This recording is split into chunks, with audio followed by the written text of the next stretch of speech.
Hi students, my name is Harshita Asnani और आज हम स्टार्ट कर रहे हैं हेरिडिटी का लेक्चर नंबर 2। मोस्ट प्रोबेबली आज हम ट्राई करेंगे कि ये वाला चैप्टर पूरा ख़त्म कर दें इसी लेक्चर में, which is lecture number 2। But if not possible तो हम एक लेक्चर और रखेंगे। एनीवेज हमें एक लेक्चर और रखना ही पड़ेगा in order to complete this chapter, क्योंकि उसके अंदर हम सारे के सारे PYQs डिस्कस करेंगे और NCERT के इंटेक्स्ट क्वेश्चन, NCERT की एक्सरसाइज के क्वेश्चन, ये सब भी डिस्कस करेंगे। Right, so let's get started. So this is our lecture 2। Lecture 1 के अंदर भी हमने बहुत सारी इंपॉर्टेंट चीज़ें पढ़ी हैं जिसका अभी हम रिविजन नो डाउट करने वाले हैं, बट डिटेल में समझने के लिए, और आई वुड सजेस्ट कि आपको डिटेल में सब कुछ समझना चाहिए in order to move forward. तो पहले फर्स्ट लेक्चर देखो and then we can move on to the second lecture. Right, तो हमारे फर्स्ट लेक्चर के अंदर हमने पढ़ा क्या क्या। सबसे पहले हमने पढ़ा कि हेरिडिटी होती क्या है। हेरिडिटी मैंने आपको बताया था कि एक प्रोसेस होता है, एक ऐसा प्रोसेस जिसके अंदर जो वेरिएशंस हैं, जो जीन्स हैं, जो अलील्स हैं, वो मदर या फिर फादर या बेसिकली पेरेंट्स से बच्चे तक पास ऑन होती है। राइट, उसके अंदर मैंने आपको बताया था DNA क्या होता है। DNA हमारा जेनेटिक मटेरियल होता है, वो एक थ्रेड लाइक स्ट्रक्चर होता है जिसके अंदर सारी इंफॉर्मेशन कोडेड होती है हमारे बारे में कि हम कैसे बनने वाले हैं और किस फॉर्म में कोडेड होती है।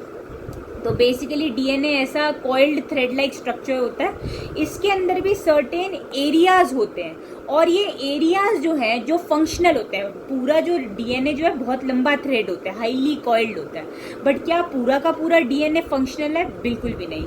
सिर्फ कुछ सर्टेन पार्ट्स हैं DNA के जो फंक्शनल होते हैं, जिनको हम जीन्स, ठीक है जी। और ये जीन्स जो हैं इनके भी वेरिएशन होते हैं। जैसे मान लो ये पर्टिकुलर एरिया जो है DNA के अंदर, ये है आई कलर की जीन। अब आई कलर की जीन के भी क्या हो सकते हैं? वेरिएशन हो सकते हैं। मतलब ब्लैक आई का जीन भी हो सकता है, यहाँ पे ब्राउन आई का भी। राइट, एक ही इंडिविजुअल के अंदर मैं बात कर रही हूँ कि दोनों टाइप के जीन होते हैं, है ना। एक जीन की 2 कॉपीज हो सकती हैं जो कि थोड़ी बहुत सिमिलर भी हो सकती हैं, डिसिमिलर भी हो सकती हैं। राइट, तो होता क्या है, अब ये मान लो ये मम्मी का DNA है और पापा के DNA में भी क्या है, आई कलर की जो जीन है उसके 2 वो हैं फॉर्म्स हैं, यानी कि 2 उसके वेरिएशंस एग्जिस्ट करते हैं। या तो ब्लैक हो सकती है आई या ब्राउन हो सकती है आई। तो अब डिटरमाइन कैसे होने वाला है कि बच्चा जो है उसकी आंखें काली होंगी या ब्राउन, क्योंकि दोनों मदर और फादर के अंदर जीन तो दोनों टाइप की है। तो होता क्या है ना, जब भी मदर और फादर अपने ट्रेड्स को पास ऑन करते हैं, मतलब जो भी आंख का कलर है, मान लो फादर की तरफ से ब्लैक आई कलर का जीन जा रहा है और मदर की तरफ से भी ब्लैक आई कलर का जीन जा रहा है, तो अब किस बात पे डिटरमाइन होगा कि अब आंखें जो हैं वो ब्लैक कलर की होंगी या ब्राउन कलर की। तब मैंने आपको बताया था कि एक जीन के 2 प्रकार हो सकते हैं, यानी कि 2 टाइप्स हो सकते हैं। जीन कैन बी डोमिनेंट या फिर रिसेसिव। और if I had to be very specific, तो जीन नहीं, जीन की वेराइटीज जो हैं, तो जो वेराइटी ऑफ जीन्स होती है उसको हम बोलते हैं अलील्स। क्या बोलते हैं? अलील। अलील क्या है? कोई बहुत फैंसी सा टर्म नहीं है ये। इसका मतलब है जो वेराइटी ऑफ जीन्स है उसको हम अलील बोल देते हैं। राइट, तो वो डोमिनेंट भी हो सकती है अलील और रिसेसिव भी हो सकती है। अब ये डोमिनेंट और रिसेसिव होने का मतलब क्या है वो समझ लेते हैं। डोमिनेंट अलील वो अलील है जिसको तुम उसके जैसी सेम जीन के साथ ले आओ तो भी वो अपना ट्रेड दिखा देगी, और अगर तुम उसको रिसेसिव मतलब ये दूसरे टाइप के अलील के साथ ले आओ तभी भी वो ही अपना ट्रेड दिखाएगी। डोमिनेंट क्या होता है? बेसिकली जो अपने आप को असर्ट कर पाता है, अपनी डोमिनेंस को असर्ट कर पाता है। ठीक है, तो अगर मान लो ब्लैक या जो ब्राउन है ना, उसमें से एक जीन हमेशा डोमिनेंट होगी और एक रिसेसिव होगी। मतलब एक जीन ज़्यादा पावरफुल होगी, उसका इम्पैक्ट इतना होगा कि वो दूसरी जीन को, मतलब ब्राउन आई की जीन को सप्रेस कर देगी, यानी कि उससे एक्सप्रेस नहीं होने देगी, यानी कि आंख का कलर ब्राउन नहीं होने देगी। तो ऐसे टाइप की जीन जो दूसरी जीन के एक्ट को सप्रेस कर सकता है उसे हम बोलते हैं डोमिनेंट अलील। और जो दूसरा वेरिएंट होता है उसे हम बोलते हैं रिसेसिव। रिसेसिव कौन सा होता है? ऐसी अलील जो अगर डोमिनेंट अलील के साथ आ जाए तो वो खुद को एक्सप्रेस नहीं कर पाएगी। मतलब अगर ब्राउन कलर की अलील को ब्लैक कलर की अलील के साथ प्लेस कर दोगे तो ब्राउन कलर की आंख कभी नहीं बनेगी, ब्लैक बनेगी, क्योंकि ब्लैक वाली अलील डोमिनेट कर सकती है। बट यही अगर मैं दो ब्राउन कलर की अलील्स को साथ ले आऊं तब जो है ब्राउन कलर की आंख बन सकती है। मतलब रिसेसिव वाला ट्रेट जो है, मतलब जो ब्राउन आंखें बन सकती हैं, वो सिर्फ उसी केस में बनेंगी जब दोनों ही जीन्स जो हों बच्चे के अंदर वो ब्राउन आई के लिए हो, क्योंकि ब्राउन आई की जो जीन है वो क्या है? रिसेसिव है। मतलब वो खुद को डोमिनेंट अलील की प्रेजेंस में एक्सप्रेस नहीं कर सकती है। इसीलिए वो तभी एक्सप्रेस करेगी जब उसके साथ अपने टाइप की एक जीन होगी, यानी कि एक रिसेसिव अलील होगी। समझ गए? और डोमिनेंट अलील का क्या है भाई? अब ब्लैक अलील भले माँ की तरफ से भी ब्लैक अलील आ जाए और फादर की तरफ से भी ब्लैक अलील हो जाए, तभी भी डोमिनेंट ट्रेट एक्सप्रेस होगा, मतलब ब्लैक कलर की आंख बनेगी। बट अगर माँ की तरफ से ब्लैक कलर की आंख की अलील है और फादर की तरफ से ब्राउन कलर की अलील आ जाए, आई कलर की, तो तभी भी इवन दो अब इसके अंदर ब्राउन कलर की अलील भी है, बट क्योंकि ब्लैक कलर की आई वाला जो है वो डोमिनेंट ट्रेट है, इसीलिए ब्लैक कलर की आंख ही फॉर्म होगी। इस बेसिस पे हम क्या बोल सकते हैं कि दो टाइप की कॉम्बिनेशंस बन सकते हैं। कौन से होते हैं कॉम्बिनेशन? ये अभी हम मेंडल्स एक्सपेरिमेंट स्टार्ट करने वाले हैं, तो पहले समझ लेते हैं। एक कंडीशन होती है जिसको हम बोलते हैं होमोजाइगस, और एक कंडीशन होती है जिसको हम बोलते हैं हेटेरोजाइगस। क्या डिफरेंस है दोनों के अंदर?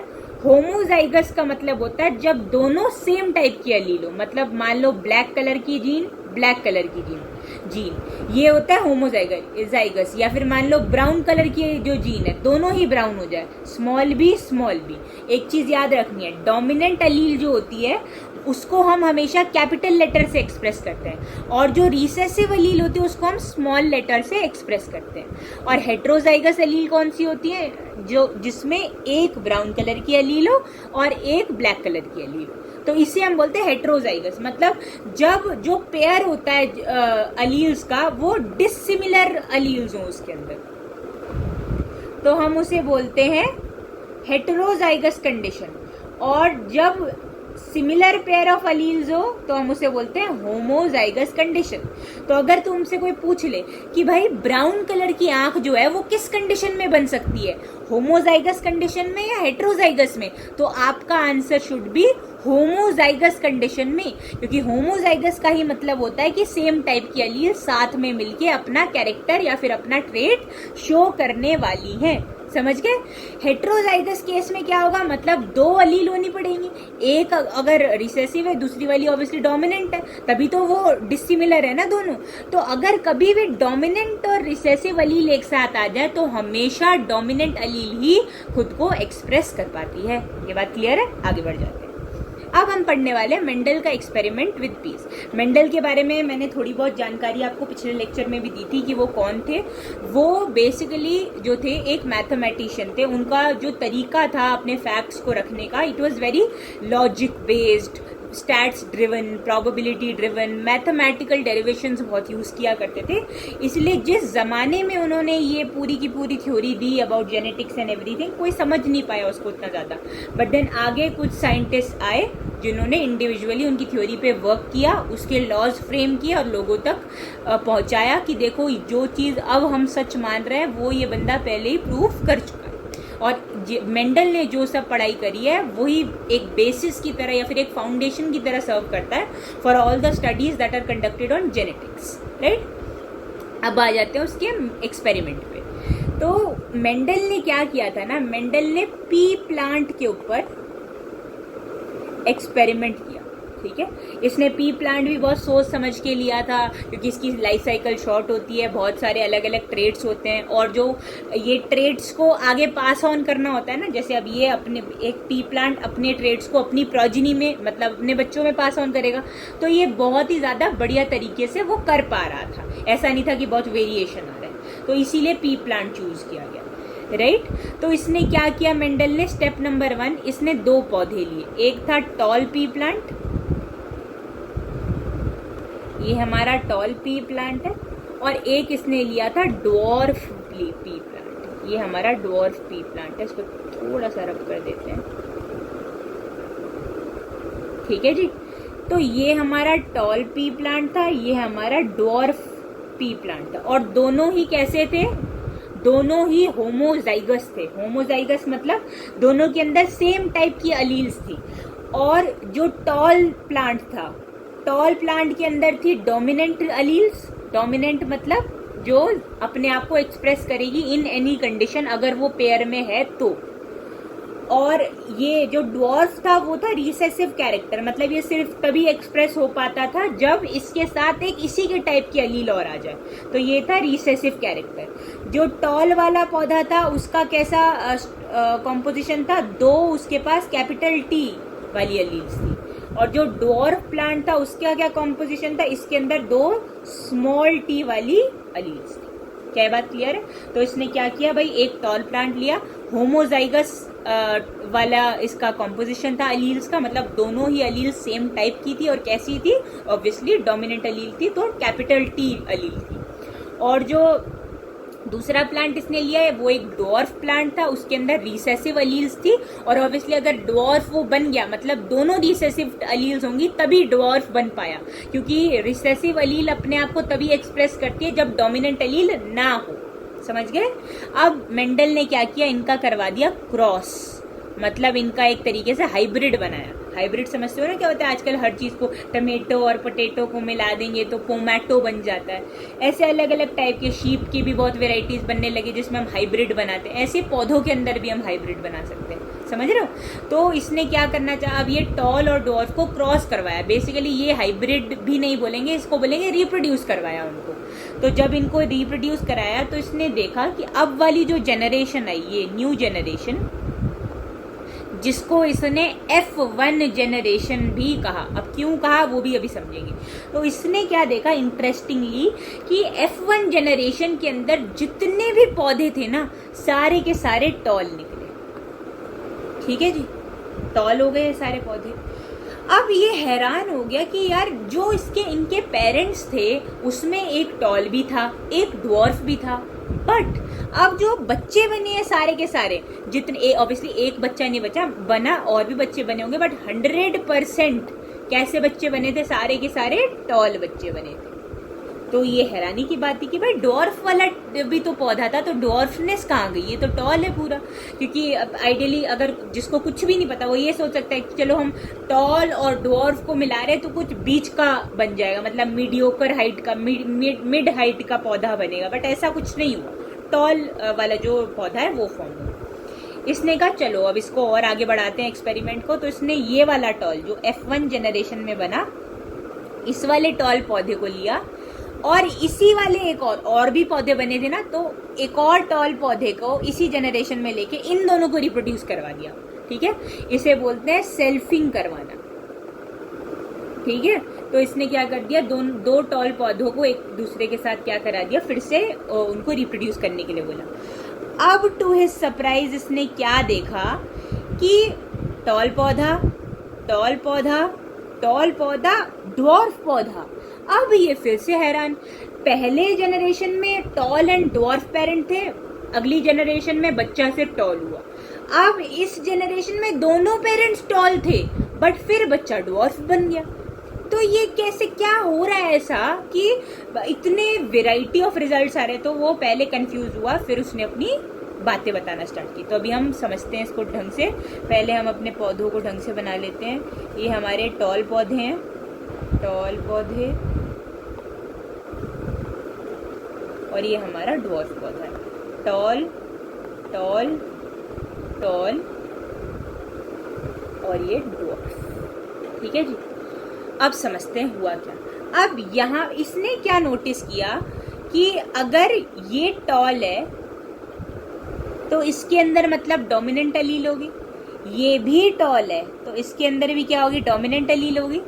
ये भी टॉल है, इसका मतलब इसके अंदर भी डोमिनेंट मतलब कैपिटल टी वाली अलील है, बट ये टॉल नहीं है। और ये कौन सा कैरेक्टर दिखा रहा है, रिसेसिव ट्रेट दिखा रहा है। इसका मतलब इसके अंदर दोनों ही अलील्स क्या होंगी, रिसेसिव ट्रेट्स वाली होंगी। मतलब स्मॉल टी होगा तभी ये ड्वार्फ बन पाया है, अदरवाइज ये टॉल बनता। क्यों? क्योंकि कैपिटल टी अलील अगर होगी तो पौधा टॉल ही बनेगा। 100% ट्रू बात है, ठीक है जी। इससे इसने क्या डिसाइफर करा मेंडल ने कि ऊपर वाला जो ये टॉल पौधा था जिसको इसने खुद ही के साथ क्रॉस करवा दिया, क्रॉस करवाना मतलब सेल्फिंग करवा दिया, रिप्रोड्यूस करवाया, तो इसके पास इसका मतलब क्या होगा, स्मॉल टी वाली अलील होगी ना, तभी तो ये आगे बच्चे में गई है। अगर इसके पास खुद ही स्मॉल टी नहीं होता तो ये बच्चे में कैसे चला जाता। तो सबसे पहली ऑब्जर्वेशन क्या थी, इवन इफ कभी एक कोई अलील जो है उसका एक्सप्रेशन हमें नहीं दिख रहा है पेरेंट्स की जनरेशन में, तो देयर इज अ पॉसिबिलिटी कि वो आगे जा करके कभी ना कभी एक्सप्रेस कर सकता है। कब एक्सप्रेस करेगा, बट जब ये जो जब दो रिसेसिव ट्रेट्स जो है, या फिर दो ट्रेट्स नहीं अलील्स, जब दो रिसेसिव अलील्स जो है वो करीब आ जाए या फिर साथ में आए। तो इसने क्या समझा कि भाई पौधे तो ये टॉल थे, बट क्योंकि इनके अंदर कोई ना कोई तो क्या होगी, स्मॉल टी वाली अलील होएगी, क्योंकि जो पौधा है वो डॉर्फ बन रखा है, तो इसका मतलब दोनों के अंदर ही देयर इज अ पॉसिबिलिटी कि स्मॉल टी वाली अलील थी, बट इनके अंदर डोमिनेंट अलील भी थी, इसीलिए ये दोनों डोमिनेंट ट्रेट को दर्शा रहे हैं, यानी कि दोनों टॉल है despite the presence of a recessive Aleel, because a recessive Aleel can never express itself in the presence of a dominant अलील। समझ गए।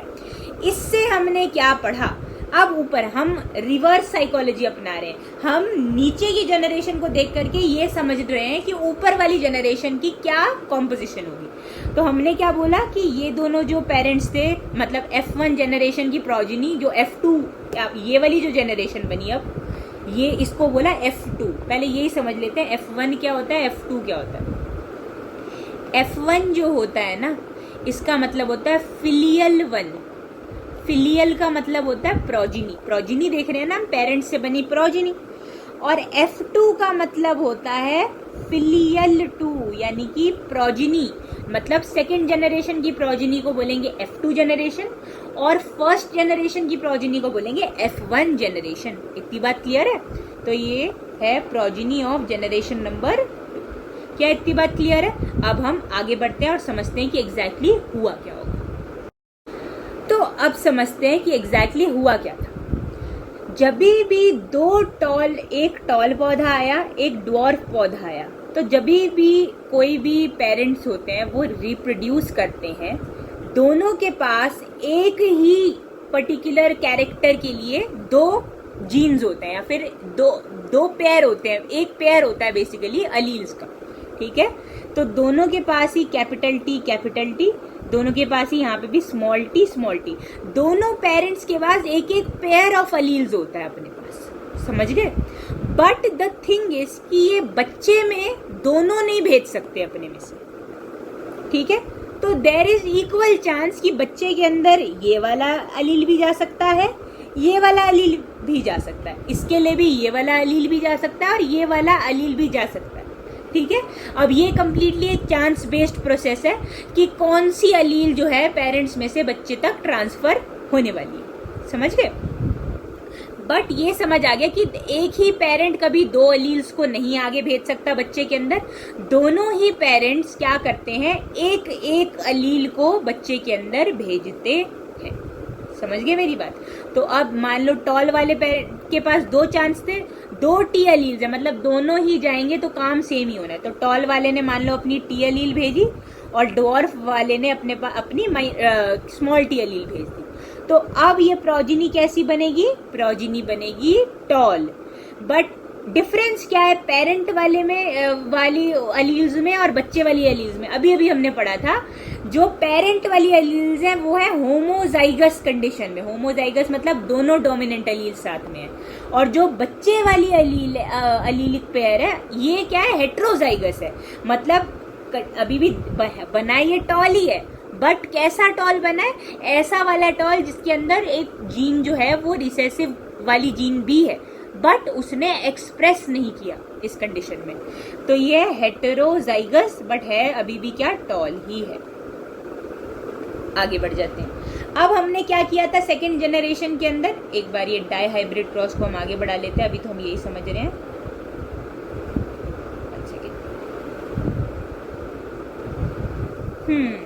1 सेकेंड, तो हम यहाँ पे हैं, हम आगे के पेजेस पे चले जाते हैं एक बार, सो दैट आगे की चीज़ें भी हमारे डिस्टर्ब। हाँ जी, तो मैं आपको क्या बोल रही थी कि हमारे पास सेकंड जनरेशन, फर्स्ट जनरेशन में था कैपिटल टी स्मॉल टी, दोनों ही होमोजाइगस पेरेंट्स थे। ये था टॉल पी प्लांट, ये था ड्वार्फ पी प्लांट। मैंने आपको ये बोला कि ये एक बेसिक सा रूल है कि हर पेरेंट जब भी अपनी अलील को पास ऑन करेगा, मतलब इसके पास हर पेरेंट के पास पेयर्ड अलील्स होती है, मतलब इसके पास भी टॉल है तो दो इसकी अलील्स है, और ये डॉर्फ है तो इसके पास भी अपनी 2 अलील्स है। अब इक्वल चांस है कि दोनों में से कोई भी अलील जो है वो बच्चे के अंदर जा सकती है, समझ गए। तो अब इस केस में तो दोनों अलील ही पेरेंट के पास सेम है, तो चाहे ये वाली टी जाए या ये वाली टी, बात तो सेम ही है, दोनों कैपिटल टी अलील्स है।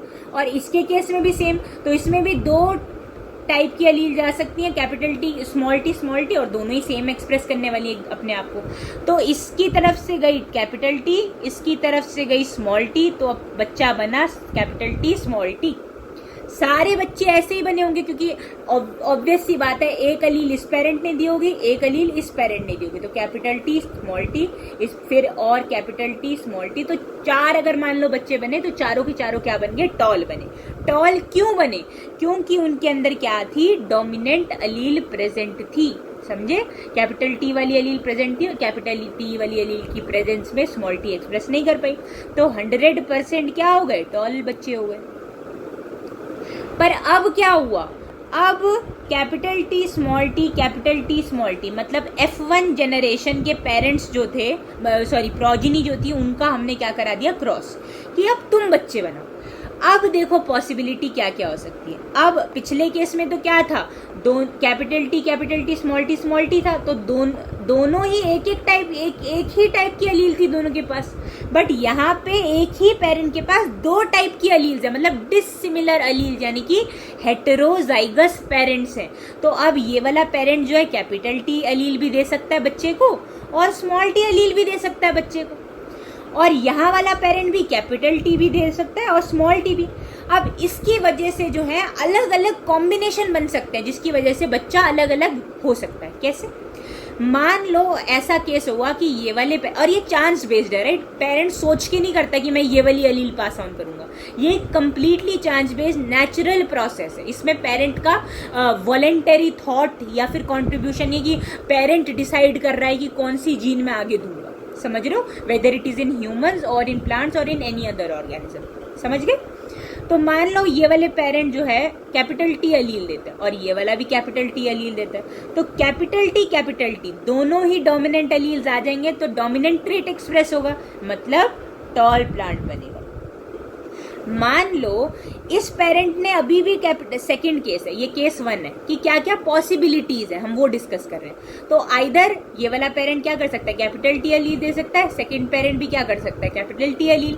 तो दोनों अगर कैपिटल टी देंगे तो टॉल प्रोजिनी बनेगी, ठीक है भाई, कोई दिक्कत वाली बात नहीं। मान लो ये वाला पेरेंट जो है ये अभी भी कैपिटल टी अलील दे रहा है, बट जो दूसरा पेरेंट है वो कैपिटल टी देने के बजाय स्मॉल टी अलील दे रहा है, तो अब क्या होगा, अभी भी कैपिटल टी अलील प्रेजेंट है, यानी कि डोमिनेंट अलील प्रेजेंट है और रिसेसिव अलील प्रेजेंट है। इसका मतलब क्योंकि डोमिनेंट अलील है तो पौधा तो अभी भी टॉल ही रहने वाला है, बट इसका जो अलील का कॉम्पोजिशन है वो अलग है। ये होमोजाइगस वाला बच्चा होता और ये हेटेरोजाइगस वाला बच्चा है, समझ गए। अब फिर से मान लो अब ये वाला पेरेंट जो है स्मॉल टी वाली अलील देता है और मान लो ये वाला पेरेंट अब कैपिटल टी वाली अलील दे दे, अभी भी क्या होगा, capital T small T dominant allele is still present, तो बनेगा अभी भी टॉल बच्चा ही। दूसरी कंडीशन, मान लो अब इस वाले पेरेंट ने भी स्मॉल टी वाली अलील दे दी, इस वाले पेरेंट ने भी स्मॉल टी वाली अलील दे दी, तो अब क्या होगा, दोनों अलील क्योंकि रिसेसिव हो गई तो अब रिसेसिव ट्रेट एक्सप्रेस कर देगा। क्यों? क्योंकि रिसेसिव ट्रेट कब नहीं एक्सप्रेस करता, डोमिनेंट अलील की प्रेजेंट में एक्सप्रेस नहीं होता ना, बट अब तो ये दोनों रिसेसिव हो गए तो अब एक्सप्रेस करेगा और क्या बन जाएगा, ड्वार्फ पौधा बन जाएगा। देयरफॉर जो मेंडल की F2 जनरेशन थी, ये F2 जनरेशन है ना, उसमें 3 टॉल प्लांट्स थे और 1 डॉर्फ प्लांट था, यानी कि जो ratio of tall plants to dwarf plants थी वो था 3:1। तो इस पूरे एक्सपेरिमेंट के अंदर हमने क्या क्या सीखा मेंडल से?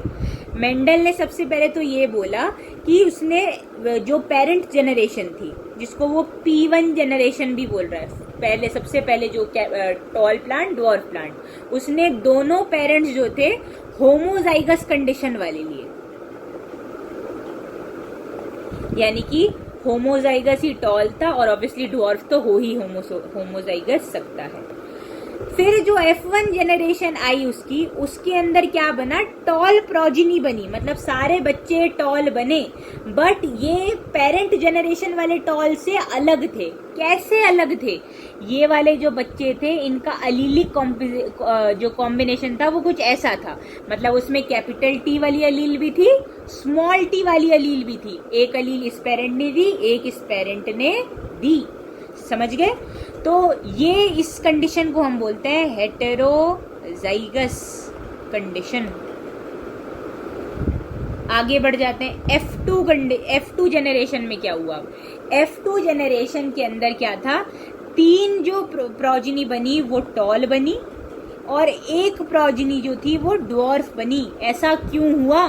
क्योंकि अब की बार ये वाले बच्चों के जो पेरेंट्स थे, जो हमने F1 जनरेशन के 2 बच्चों के साथ मतलब 2 प्रोजिनी का क्रॉस बनाया था, दोनों पेरेंट्स ही हेटेरोजाइगस थे, मतलब दोनों के अंदर स्मॉल t अलील प्रेजेंट थी।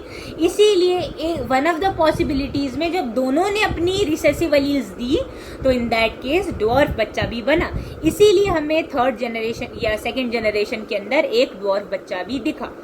क्या इसके जो 3 टॉल बच्चे थे वो एग्जैक्टली अलाइक थे? दिखने में अलाइक थे, सेम दिख रहे थे, टॉल थे, बट उनमें से एक बच्चा जो था वो कैपिटल T वाला था, 2 बच्चे जो थे वो कैपिटल T स्मॉल t वाले थे और एक बच्चा जो था वो स्मॉल t वाला था। क्या ये बात क्लियर है? तो हमने अभी तक समझ लिया कि क्या हो। अब इस बेसिस पे ना मेंडल ने लॉज नहीं दिए, बट जिन साइंटिस्ट ने आगे काम किया ना उन्होंने 2 लॉज के फॉर्म में ये काम को समझाया।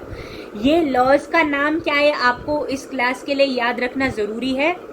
नॉट रियली, आप भूल भी जाओगे नाम तो कोई फर्क नहीं पड़ता, बट द थिंग इज हमने जो सब पढ़ा है ना उसी को उसने लॉ के फॉर्म में बताया। तो अगर आप याद रख लोगे तो आपको मेमोराइज करने में आसानी होगी, in my opinion. But still if you want to forget the name of the laws, completely up to you, but you have to remember the content of the laws. अब पहला लॉ था law of dominance. यही law था ये कि कभी भी अगर एक डोमिनेंट अलील एक रिसेसिव अलील के साथ आएगी तो हमेशा वो खुद को एक्सप्रेस करने वाली है इन एनी केस। समझ गए? इसको बोलते हैं law of dominance, that whenever a dominant allele is present in a combination और in a progeny, then even if it is paired with another dominant allele or it is present with a recessive allele, जो character express होगा वो dominant वाला character ही express होगा। इसका मतलब क्या है? एक बच्चे के अंदर अगर एक डोमिनेंट वाली अलील है, मतलब कैपिटल T अलील है, तो अब चाहे जो दूसरी वाली अलील हो वो स्मॉल t हो, चाहे दूसरी वाली अलील भी कैपिटल T हो, दोनों के केस में ही जो बच्चा है वो टॉल रहेगा। समझ गए मेरी बात? आगे बढ़ते हैं। ये था लॉ ऑफ डोमिनेंस, ये हमने पढ़ लिया ऑलरेडी, राइट? इसमें कुछ नया नहीं पढ़ा हमने अभी। अब है law of segregation. Law of segregation में क्या होता है भाई? मतलब जब भी पेरेंट्स होते हैं हम 2 पेरेंट्स को लेते हैं जब हम रिप्रोड्यूस करवा रहे होते हैं, राइट? दोनों पेरेंट्स जब गैमीट फॉर्म करते हैं, जो मेल है वो अपना गैमीट फॉर्म करता है, जो फीमेल है वो अपना गैमीट फॉर्म करती है, राइट? मेल का गैमीट होता है स्पर्म, फीमेल का गैमीट होता है ओवम। तो ये मान लेते हैं ये हमारा मेल है, ये हमारी फीमेल है, ये ओवम है। अब जैसे मान लो ये मेल है, मेल के स्पर्म्स है, ये फीमेल के ओवम है, तो अब स्पर्म के अंदर कौन सा वाला जीन अलील होगा ये कंप्लीटली चांस बेस्ड है। जो पेरेंट है वो कैपिटल T भी दे सकता है, जो पेरेंट है वो स्मॉल t भी अलील जो है वो दे सकता है।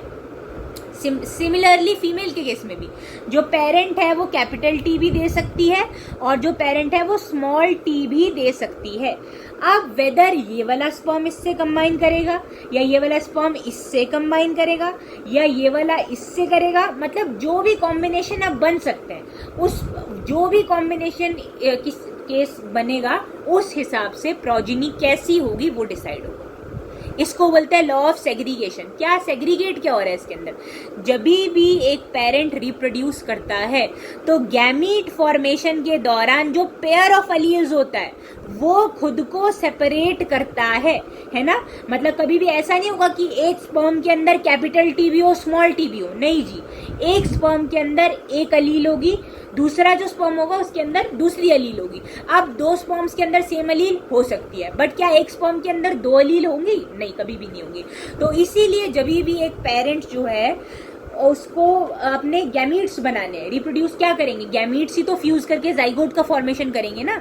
तो उसके अंदर या तो वो एक कैपिटल डोमिनेंट अलील दे सकता है या रिसेसिव दे सकता है, राइट। अगर उसके पास सेम टाइप की अलील्स हैं तो वो कोई भी अलील दे, बात एक ही पड़ेगी। तो उस बेसिस पे डिसाइड होता है कि क्या प्रोजिनी बनने वाली है। समझ गए? अब वापस से ब्लैक ब्राउन आईज वाले कंडीशन पे आ जाते हैं। अब ज्यादा बेटर तरीके से समझ आएगा। मैंने क्या बोला था, ब्लैक आई वाली जो जीन है कैपिटल बी जीन, ये क्या है, डोमिनेंट है। जो ब्राउन आई वाली जो जीन है स्मॉल बी जीन, ये क्या है, रिसेसिव है। इसका मतलब क्या है कि अगर मान लो मम्मा की तरफ से कैपिटल बी जीन आई, फादर की तरफ से स्मॉल बी, तो प्रोजिनी मतलब बच्चे के अंदर कंडीशन आएगी कैपिटल बी स्मॉल बी। इसका मतलब इस कंडीशन में क्योंकि डोमिनेंट अलील है तो आंख अभी भी ब्लैक होगी।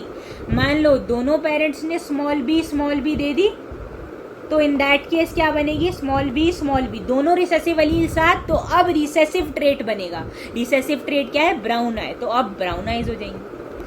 अगर दोनों पेरेंट्स ने कैपिटल बी अलील दे दी तो दोनों ही डोमिनेंट अलील साथ आ जाएंगी, तो अब कौन सी आंख बनेगी, ब्लैक आई बनेगी। और अगर दोनों, अब ये मान लो इधर फादर ने मदर ने ब्राउन आई की अलील दी और फादर ने ब्लैक आई की अलील दी, अभी भी कैपिटल बी स्मॉल बी, तो ब्लैक आई ही बनेगी।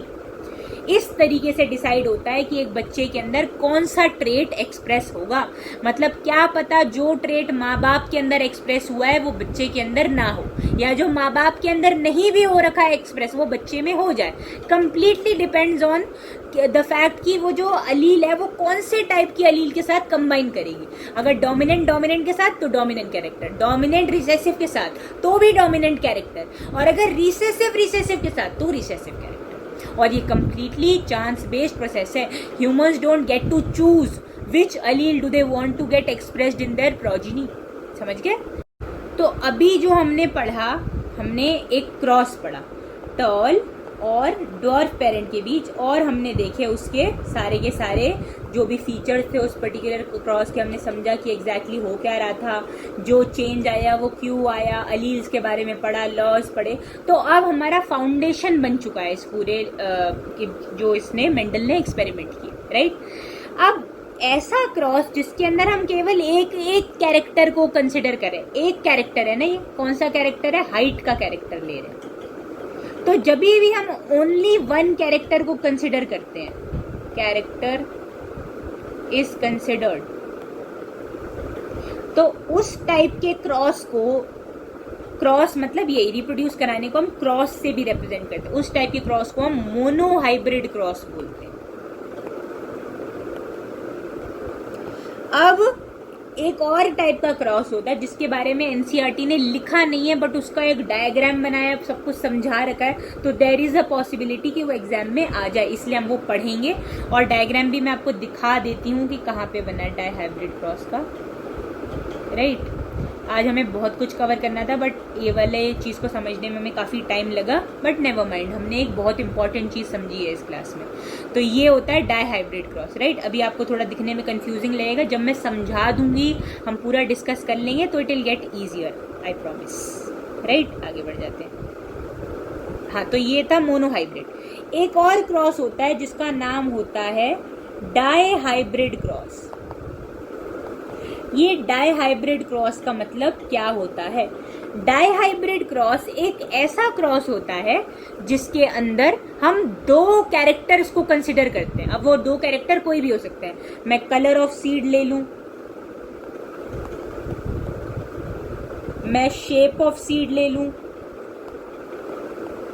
ये दो कैरेक्टर को साथ में कंसीडर कर सकती हूँ। कोई भी दो कैरेक्टर को जब हम साथ में कंसीडर करें तो उसे हम डाईहाइब्रिड क्रॉस कहते हैं। मतलब जैसे मान लो मैं बोलूं कि ऐसे कुछ केसेस हैं। एक कैरेक्टर होता है पी प्लांट के अंदर, ये होते हैं राउंड सीड्स, ये वाले होते हैं रिंकल्ड सीड्स। ठीक है जी, round seeds and wrinkled seeds.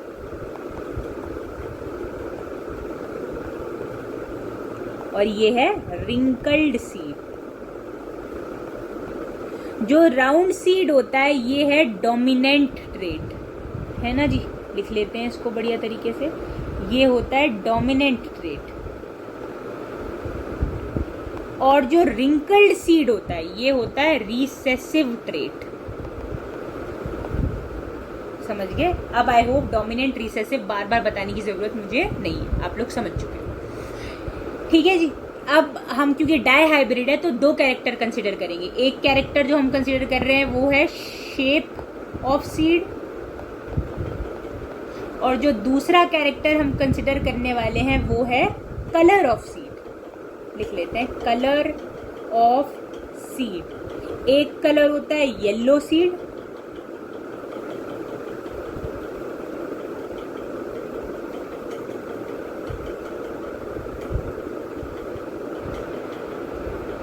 और एक कलर होता है ग्रीन सीड।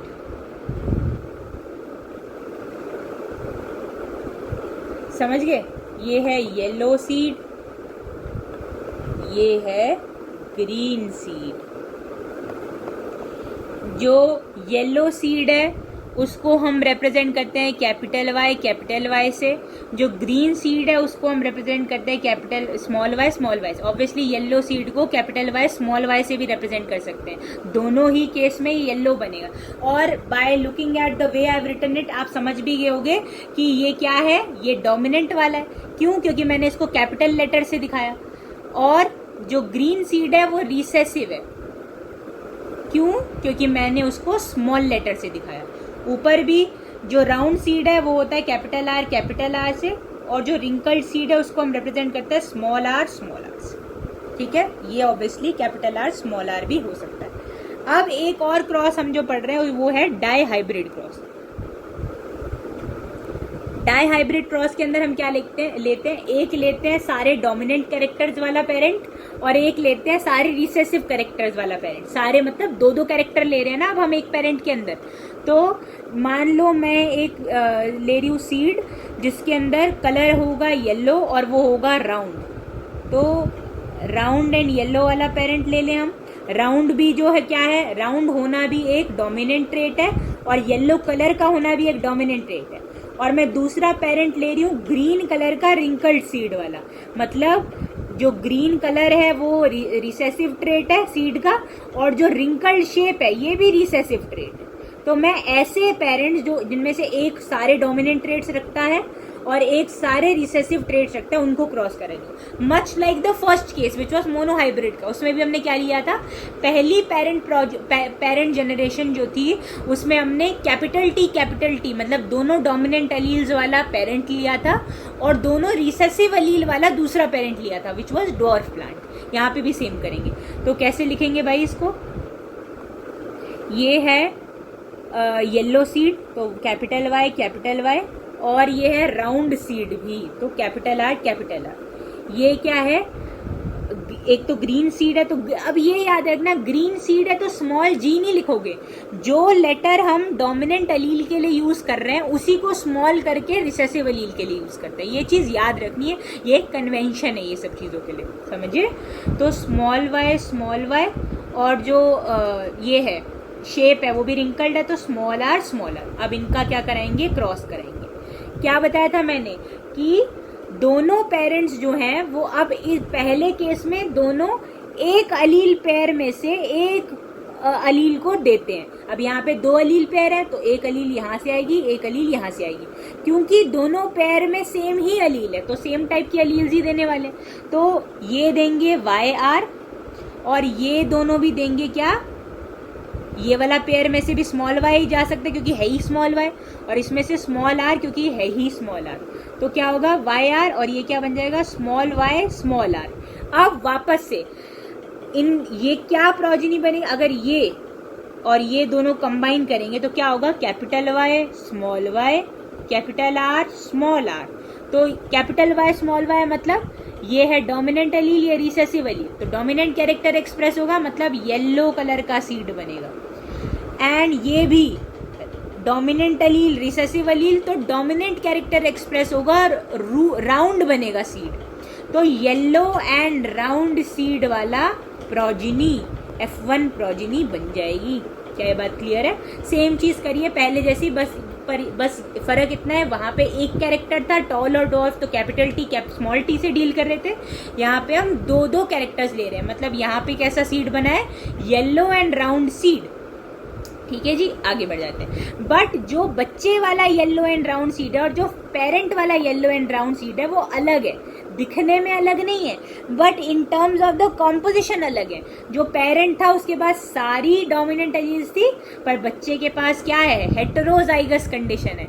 हेटेरोजाइगस मतलब डिसिमिलर पेयर ऑफ एलील्स है, समझ रहे हो? सेम कंपेयर करते रहो पहले मोनोहाइब्रिड क्रॉस के साथ। मोनोहाइब्रिड में भी क्या हो रहा था कि जो पेरेंट था वो हमने लिया था, एक मिनट मैंने यहाँ पे बनाया था ना, हाँ, पेरेंट जो थे उसके अंदर हमने लिए थे दोनों कैपिटल टी स्मॉल टी। बच्चा भी बना like one of the parents, तो कैपिटल टी स्मॉल टी बना, मतलब बना टॉल ही, दिखने में टॉल था बट पेरेंट से अलग था। किन टर्म्स में, अलील का कॉम्पोजिशन अलग है। पेरेंट के पास दोनों डोमिनेंट अलील्स थे और बच्चे के पास एक डोमिनेंट एक रिसेसिव अलील थी, तभी बच्चे अगली बार जो बने वो अलग टाइप के बने, अलग अलग वेराइटी बने। समझ रहे हो? इसी बेसिस पे मेंडल ने एक चीज और भी बोली थी जो एक एक्सेप्शन भी है, मतलब जो मेंडल ने बोला बट वो कंप्लीटली ट्रू नहीं है। ठीक है, कि मेंडल ने बोला था कि जो बच्चा बनता है the baby resembles either of the parents, मतलब या तो जो बच्चा है वो टॉल बनेगा या वो बच्चा है वो डॉर्फ बनेगा। कभी भी ऐसा क्या बोलते हैं, ब्लेंडिंग ऑफ ट्रेट्स नहीं होगा, मतलब ऐसा नहीं होगा कि टॉल और डॉर्फ पेरेंट मिलके मिड हाइट का बच्चा बनाए, ऐसा उसने बोला। बट रियल जिंदगी में तो ब्लेंडिंग होती है ना, है ना? तो हम काफ़ी ऐसे केसेस देखे गए जहाँ पे ब्लेंडिंग हो रही थी। फॉर एग्जांपल एक फूल होता है जैसे स्नैप ड्रैगन या फिर डॉग फ्लावर कहते हैं, उसके अंदर अगर कैपिटल आर अलील हो तो वो रेड बनता है, स्मॉल आर हो तो वो वाइट बनता है। बट अगर कैपिटल आर स्मॉल आर हो तो ब्लेंडिंग हो जाती है और वो पिंक बनता है। तो ब्लेंडिंग तो हो गई इस केस में, तो मेंडल रॉन्ग प्रूव हो गया। बट ये खैर बड़ी क्लास की बात है, इसको कंप्लीटली भूल जाओ। बस ये याद रखो कि हाँ, बस इतना याद रखना है कि मेंडल कोटेड कि जो बच्चा है that resembles either of the parents, ये उसकी इन्फ्रेंस थी उसके क्रॉस के अंदर कि या तो वो टॉल बनेगा या डॉर्फ बनेगा, ब्लेंडिंग नहीं होगी, मतलब मिड हाइट का बच्चा या एकदम अलग टाइप का बच्चा नहीं बनने वाला। ठीक है जी, आगे बढ़ते हैं। हम डाइहाइब्रिड क्रॉस पे थे, तो F1 जनरेशन में क्या बना, capital Y small y capital R small r। Again जो हमने मोनोहाइब्रिड में किया वही डाइहाइब्रिड में करेंगे। क्या करेंगे, एक बच्चे को, और सारे के सारे बच्चे जो थे F1 जनरेशन के इधर भी 100% बच्चे येलो एंड राउंड सीड वाले बन गए। समझ गए? अब हमने क्या किया, again just like monohybrid cross, हमने फिर से इसी जनरेशन की 2 प्रोजिनी को उठवा के उनका क्रॉस बना दिया। अब यहाँ पे बहुत सारे कॉम्बिनेशन बन सकते हैं। देखो कैसे, कलर अलग ले लेते हैं। अगर ये वाला पेरेंट जो है हर अलीलिक पेयर में से एक अलील दे सकता है, तो मान लो इसने एक केस में स्मॉल y कैपिटल R दे दिया, मान लो एक केस में इसने कैपिटल Y कैपिटल R दे दिया, इसने मतलब ये वाले अलील पेयर ने कैपिटल Y दे दिया, इस वाले ने कैपिटल R दे दिया। मान लो अगली वाली कंडीशन में इस वाले पेयर ने स्मॉल y दे दिया और इस वाले ने स्मॉल r दे दिया, तो अब क्या बन जाएगा, स्मॉल y स्मॉल r। और दूसरी कंडीशन क्या हो सकती है, क्या क्या कर लिया, दोनों ने अपनी डोमिनेंट एलील्स दे दी, दोनों ने अपनी रिसेसिव एलील्स दे दी, एक डोमिनेंट इस वाले ने स्मॉल वाई, इस वाले ने कैपिटल आर दे दी, और एक हो सकता है इस वाले ने कैपिटल वाई दे दिया और इस वाले ने स्मॉल आर दे दिया। मतलब अलग अलग कॉम्बिनेशन हो सकते हैं। हर अलीलिक पेयर में से एक अलील जा सकती है बच्चे के अंदर, है ना, दो नहीं जाएंगी कभी। तो या तो इस वाले में से ये, इस वाले में से ये, या तो इस वाले में से ये या उस वाले में से वो, ऐसे 4 कॉम्बिनेशन बन गए। Capital Y R, small Y capital R, small Y small R, capital Y small R. तो ये क्या है, गैमीट्स के कॉम्पोजिशन है, पॉसिबल कॉम्बिनेशंस ऑफ गैमीट्स, कि कैसे टाइप के गैमीट बन सकते हैं। सेम होगा इसमें से, क्योंकि सेम ही तो पेरेंट है, तो इसके भी यही सारे गैमीट्स बनेंगे। Capital Y capital R, small Y capital R, small Y small R, capital Y small R. अब हमें कैसे, भाई इसके तो बहुत सारे कॉम्बिनेशन बन गए, ये इसके साथ मिल जाए तो अलग, ये इसके साथ मिल जाए तो अलग, ये इसके साथ मिले तो अलग, इसके साथ मिले तो सेम, अगर ये इसके साथ मिले तो अलग प्रोजिनी, मतलब बहुत कॉम्बिनेशन। तो इसके लिए ना हम एक स्क्वायर बनाते हैं, इसको बोलते हैं पनेट स्क्वायर। क्या होता है पनेट स्क्वायर? बेसिकली हम मदर और फादर के दोनों गैमीट्स को, दोनों के गैमीट के जितने भी पेयर्स हैं उनको दो जगहों पे नोट डाउन करते हैं। मान लो ये मैं फादर के एलील लिख रही हूँ, capital Y capital R, capital Y small R, small Y small R, और दूसरा क्या क्या पेयर बच गया, कैपिटल वाई कैपिटल आर हो गया, स्मॉल वाई कैपिटल आर हुआ नहीं, क्या स्मॉल वाई कैपिटल आर ही बच रहा है। मान लो ये जो है ये फादर के गैमीट्स है, फादर, और मदर के भी लिख देते हैं सेम तरीके से, capital Y small capital R, capital Y small R, small Y small R, small Y capital R, ऐसे मैंने बना दिया। अब क्या करेंगे, हम ये टैब्यूलेट कर लेते हैं ताकि समझना आसान हो जाए थोड़ा, और देख पाए हम क्या क्या कॉम्बिनेशन बन रहे। तो अगर तो फादर का ये वाला गैमीट मदर के ये वाले गैमीट से फ्यूज कर जाए तो इनको मल्टीप्लाई करके, मतलब इनका कॉम्बिनेशन बना के इस बॉक्स में लिखो। अगले वाले अगर ये वाला गैमीट इससे मिल जाए तो उसका कॉम्बिनेशन बना के इधर रखो। इससे क्या होगा, जितने भी पॉसिबल कॉम्बिनेशन है वो हम एक बॉक्स के अंदर टैब्यूलेट कर पाएंगे। चलो करते हैं। अगर ये वाला गैमीट इससे मिले तो capital Y capital Y capital R capital R. अगर ये इससे मिल जाए तो capital Y capital, one second, capital Y capital R small R. अगर ये वाला इससे मिल जाए तो capital Y capital R small R. ऐसे ही मैं मल्टीप्लाई करके लिखती जाऊंगी, है ना जी। अब ये हम बना रहे हैं, ये बेसिकली पनेट स्क्वायर क्या होता है, एक ब्रिटिश साइंटिस्ट था जिसका नाम था आरसी पनेट। उसने ये तरीका निकाला था कि अगर हमें कभी भी सारे के सारे पॉसिबल आउटकम्स देखने, कि अगर कोई गैमीट का पेयर कोई गैमीट से फ्यूज होए तो क्या कॉम्बिनेशंस पॉसिबल है, तो उसको हम एक बॉक्स में टैब्यूलेट कर सकते हैं, जिस बॉक्स का नाम उसने अपने ही नाम पे रख दिया, पनेट स्क्वायर। तो इसके अंदर आप देख ही पा रहे हो, अगर हम नॉर्मली करने बैठते तो there could have been a possibility कि हम एक दो पेयर को साथ में रखना भूल जाते, बट यहाँ पे क्योंकि हम आराम से ले डाउन कर रहे हैं सारे गैमीट्स को, तो हम इजीली सबको देख देख के सारे पेयर, सारे पॉसिबल कॉम्बिनेशन बना सकते हैं प्रोजिनी के। ठीक है, अब यहाँ पे वेराइटी ऑफ प्रोजिनी ज्यादा है। क्यों ज्यादा है? क्योंकि हमने कैरेक्टर ज्यादा लिए, 2 कैरेक्टर लिए। मोनोहाइब्रिड में हमने केवल एक कैरेक्टर लिया था, स्मॉल वाई कैपिटल आर। समझ रही हो ना मैं कैसे कर रही हूँ? ये वाले गैमीट को पहले इसके साथ फ्यूज कराया, फिर इसके साथ कराया, फिर इसके साथ कराया, फिर इसके साथ कराया, एंड उसके जो कॉरेस्पॉन्डिंग कॉम्बिनेशन से जो भी बन रहा है प्रोजिनी उसको लिखती गई मैं। अब क्या हुआ, capital Y small Y capital R capital Y small Y capital R small. ये आप खुद से भी कर सकते हो, राइट। इससे क्या होता है कि थोड़ा आपको क्लैरिटी मिलेगी कि एग्जैक्टली कर क्या रहे हैं। कैपिटल आर कैपिटल, ये सारे पॉसिबल, देख रहे हो कितने पॉसिबल कॉम्बिनेशन है, 1 2 3 4 5 6 7 8 9 10 11 12 13 14 15 16, टोटल 16 कॉम्बिनेशंस पॉसिबल हैं। अगर आप एक डाई हाइब्रिड क्रॉस बनाओ तो प्रोजिनी के 16 कॉम्बिनेशन बन सकते हैं। सोच रहे हो कि कितने वेराइटीज पॉसिबल। अब ये भी देख लेते हैं क्या क्या वेराइटी बन रही है ना, लिख ही लेते हैं बॉक्सेस के अंदर। दोनों कैपिटल वाई कैपिटल आर, तो यानी कि येलो सीड जो कि क्या होगा, राउंड होगा।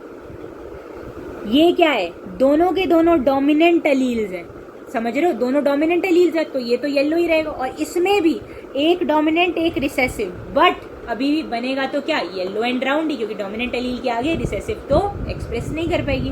तो ये भी क्या बन जाएगा, येलो प्लस राउंड। ये भी क्या है, दोनों हेटेरोजाइगस है बट स्टिल येलो राउंड। मैं वाई आर लिखती जाऊंगी अब, कैपिटल वाई कैपिटल आर, मतलब येलो एंड राउंड बनेंगे। यहाँ पे भी येलो एंड राउंड, यहाँ पे येलो एंड रिंकल्ड बनेंगे। क्यों, क्योंकि दोनों रिसेसिव एलील आ गए। यहाँ पे येलो फिर से रिंकल्ड, डब्ल्यू लिख देते हैं। ये क्या है, येलो एंड राउंड फिर से, येलो एंड राउंड फिर से, येलो एंड रिंकल्ड है। अब ये क्या है, ग्रीन, क्योंकि अब दोनों रिसेसिव वाली एलील्स है, तो ग्रीन एंड रिंकल्ड दोनों रिसेसिव कैरेक्टर आ गए। ये क्या है, ग्रीन एंड राउंड, ये क्या है, ग्रीन एंड राउंड, ये क्या है, ये है ग्रीन एंड राउंड अगेन।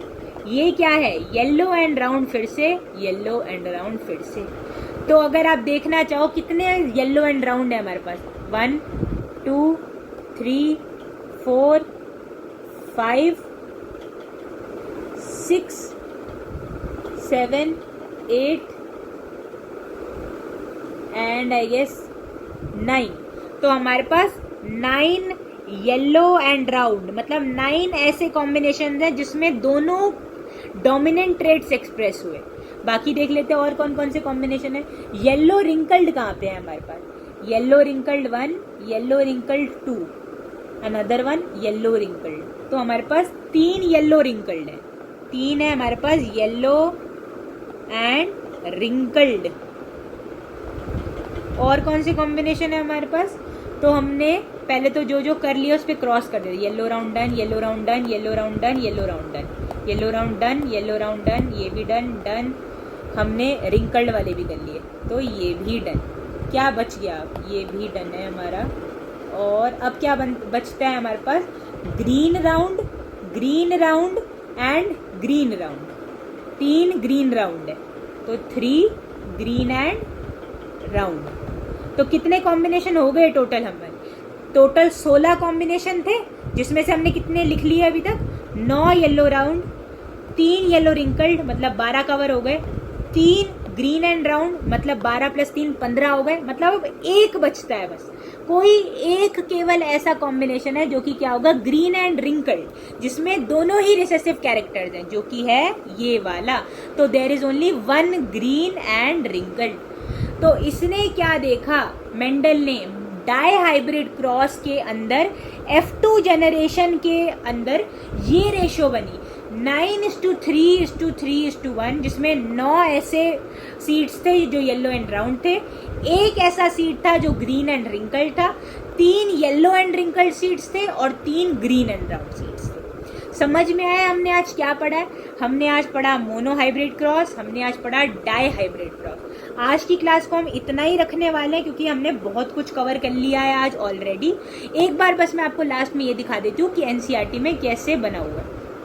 तो अगर आप ध्यान से देखोगे आपकी अगली क्लास इसकी लास्ट क्लास होगी और उसमें most probably I add the PYQs as well, as in we'll discuss.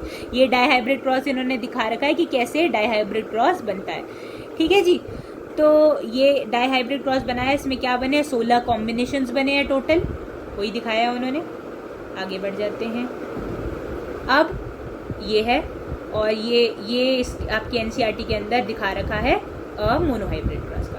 तो इसी के साथ आज की क्लास को एंड करते हैं। Please revise it properly. Will see, I will meet you in the next class. Bye bye.